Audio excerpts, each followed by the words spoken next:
ഇന്ന് തന്നെ ഡൗൺലോഡ് ചെയ്യൂ. കാണൂ നിങ്ങളുടെ ഫേവറേറ്റ് ഷോസ്. നാളെ കിരണിനെ മഹിയങ്കൾ അംഗീകരിച്ച കിരണിന് ഒരച്ഛന്റെയും ഒരു വലിയ കുടുംബത്തിന്റെയും സ്നേഹം കിട്ടിയേനെ. അത് സംഭവിക്കാൻ കുറച്ച് ബുദ്ധിമുട്ടുണ്ടാവും.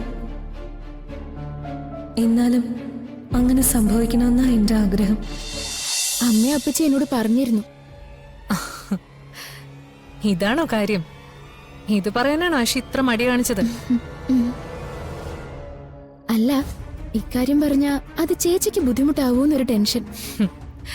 ഒരു ടെൻഷനും വേണ്ട. അഞ്ജന എന്റെ അനിയത്തെ പോലെ തന്നെയാ. നല്ലൊരു പ്രപ്പോസൽ നമുക്ക് നോക്കാം. ശരി ചേച്ചി. ഗിരിജ ആന്റിയോട് ടെൻഷൻ ഒന്നും വേണ്ടാന്ന് പറഞ്ഞോളൂ. അധികം താമസിയാതെ തന്നെ നമുക്ക് അഞ്ജനയുടെ കല്യാണം ആർഭാടായിട്ട് തന്നെ നടത്താം. താങ്ക് യു ചേച്ചി. ഞാൻ അപ്പച്ചിയോട് പറയാം. ഇത് കേൾക്കുമ്പോ അപ്പച്ചിക്ക് വലിയ സന്തോഷാവും. എങ്കി ചേച്ചിയുടെ ജോലി നടക്കട്ടെ. ശരി.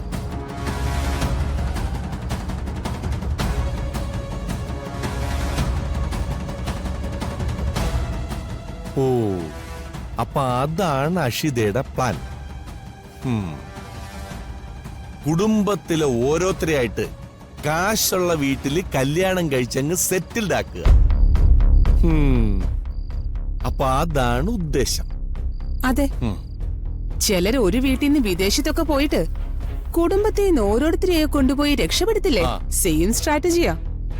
അവളിപ്പം അങ്ങനെ ആരെയും രക്ഷപ്പെടുത്തണ്ട. അഞ്ജനയ്ക്ക് പറ്റി ഏതെങ്കിലും ഒരു കല്യാണാലോചന നമുക്കങ്ങ് സെറ്റാക്കി കൊടുക്കാം. അതിനിപ്പോ ഇതിനാ വേറെ ആലോചിക്കുന്നത്? എന്റെ ചേട്ടന്റെ മോൻ തന്നെ ഉണ്ടല്ലോ. യോ, എന്റെ ദേവിയെ, എടി നീ രഞ്ജിത്തിന്റെ കാര്യമാണോ പറയുന്നത്? ആ അതെ. അയ്യോ എടി, അത്രയ്ക്കങ്ങ് വേണോടി? ശത്രുക്കൾക്ക് പോലും നമ്മൾ അങ്ങനെ ഒരു ദ്രോഹം ചെയ്യാൻ പാടില്ല. സഹദേവേട്ടാ, അവൻ എന്റെ സ്വന്തം ചേട്ടന്റെ മോനാ. അവനൊരു ജീവിതം ഉണ്ടാക്കി കൊടുക്കേണ്ട ബാധ്യത എനിക്കും ഉണ്ട്. ചിലപ്പോ കല്യാണം കഴിയുമ്പോ അവനെങ്ങാനും നന്നായാലോ? അതൊരിക്കലും സംഭവിക്കത്തില്ല. അവനെ ഒരിക്കലും നന്നാവാനുള്ള ഒരു സാധ്യതയുമില്ല. നീ ഇനി അതോർത്ത് രസിക്കണ്ട. നീരജെ, രഞ്ജിത്തെ അഞ്ജനെ കല്യാണം കഴിച്ച അതോടെ അവളുടെ ജീവിതം കട്ടപ്പോക കുട്ടിച്ചോറായിട്ട് കിട്ടും. എന്തായാലും അവനൊരു കല്യാണം കഴിക്കണം. ഇപ്പൊ തന്നെ കൊറേ പെണ്ണ് കണ്ടു. അവര് ചെറുക്കിനെ പറ്റി അന്വേഷിക്കുന്നതോടെ കല്യാണം മുടങ്ങും. എടി, ആലോചന സെറ്റാക്കി കിട്ടിയ ബാക്കിയൊക്കെ നമുക്ക് സെറ്റാക്കാം. നീയേ ആദ്യം ഈ കാര്യം ഒന്ന് അവതരിപ്പിക്കണം. നമ്മുടെ ചൂണ്ടയിൽ അഷിത കൊത്തുവോ ഇല്ലയോ എന്നൊന്ന് അറിയാമല്ലോ. അതൊക്കെ അവള് കൊത്തും. അഞ്ജന കൂടി ഈ കുടുംബത്തിലോട്ട് കേറിയാ അതവർക്കൊരു ലോട്ടറി അല്ലേ? അവൾ അങ്ങനെയല്ലേ ചിന്തിക്കൂ. അപ്പോ ആ വഴിക്ക് തന്നെ നമുക്ക് നോക്കാം.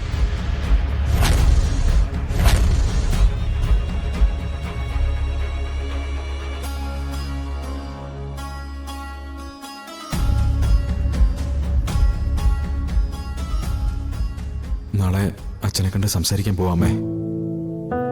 എല്ലാം അറിയുമ്പോ എന്നെ ചേർത്ത് പിടിച്ച് സ്വന്തം മകനെ അംഗീകരിക്കുമെന്നൊന്നും ഞാൻ കരുതുന്നില്ല. എന്നാലും എങ്ങനെയാവും പ്രതികരിക്കാന്നറിയാൻ എനിക്ക് ആകാംക്ഷയുണ്ട്. ഇങ്ങനൊരു സിറ്റുവേഷൻ ജീവിതത്തിൽ ഉണ്ടാകുമെന്ന് ഞാൻ ഒരിക്കലും പ്രതീക്ഷിച്ചിരുന്നില്ല. നമ്മൾ പ്രതീക്ഷിക്കാത്ത എത്രയോ അവസ്ഥകളിലൂടെയും അനുഭവങ്ങളിലൂടെയാ ജീവിതം നമ്മളെ കൊണ്ടുവന്ന്. ഞാൻ അച്ഛനെ കണ്ടെത്തണമെന്ന് അമ്മ എന്തെങ്കിലും ആഗ്രഹിച്ചിരുന്നോ? അതോ ഞാനൊരിക്കലും അച്ഛനൊരു ശല്യമായി മാറരുതെന്നാണോ അമ്മ ആഗ്രഹിച്ചിരുന്നത്? ഒരു കാര്യം എനിക്കറിയാം, അമ്മ അച്ഛനെ ഒരുപാട് സ്നേഹിച്ചിരുന്നു. ഒരിക്കലും അമ്മ കാരണം അച്ഛൻ വിഷമിക്കരുതെന്ന് അമ്മ ആഗ്രഹിച്ചിരുന്നു.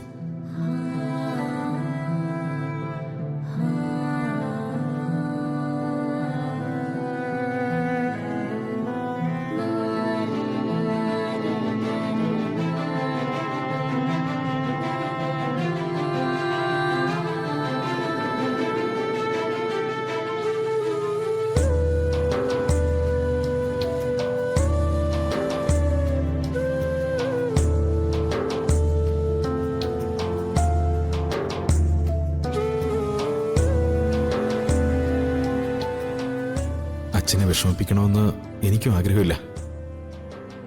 എന്നാലും അമ്മയും ഞാനും ഇത്രയും നാൾ അനുഭവിച്ചതിനെല്ലാം കാരണം അച്ഛൻ മാത്രമല്ലേ?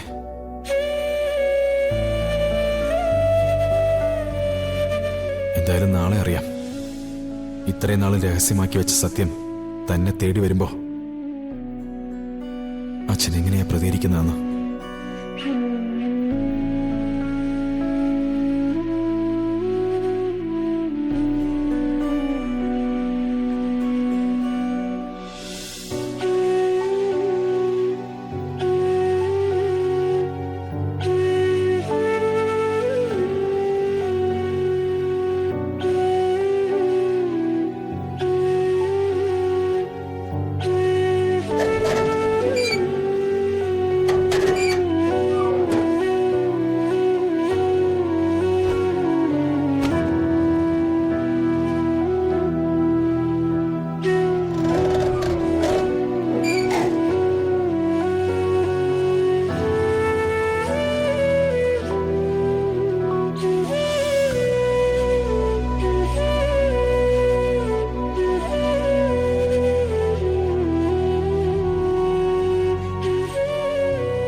എക്സും പൃഥ്വിയും തമ്മിൽ ബന്ധമുണ്ടെന്ന് അറിഞ്ഞപ്പോ തന്നെ അശ്വതയുമായുള്ള വിവാഹം നിർത്തിവെക്കാൻ ഞാൻ ശ്രമിച്ചതാ. പക്ഷെ അതെന്നെ കൊണ്ട് സാധിച്ചില്ലമ്മേ. ഇനി എക്സിനെയും മീനോനെയും കണ്ടെത്താൻ പൃഥ്വിയിലൂടെ ശ്രമിക്കുക എന്ന വഴിയേ നമ്മുടെ മുന്നിലുള്ളൂ. അതിനുവേണ്ടിയുള്ള ശ്രമം തുടങ്ങുക.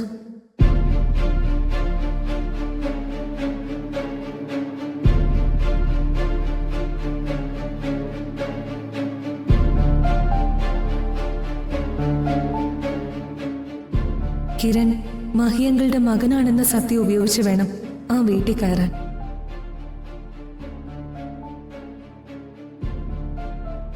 പാവം കിരൺ. അമ്മയുടെ മരണശേഷം ഇതുവരെയും ആരുടെ സ്നേഹം പോലും കിട്ടിയിട്ടില്ല.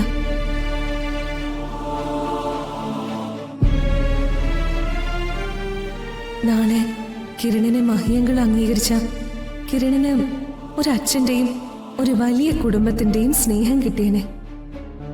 അത് സംഭവിക്കാൻ കുറച്ച് ബുദ്ധിമുട്ടുണ്ടാവും. എന്നാലും അങ്ങനെ സംഭവിക്കണമെന്നാ എൻ്റെ ആഗ്രഹം.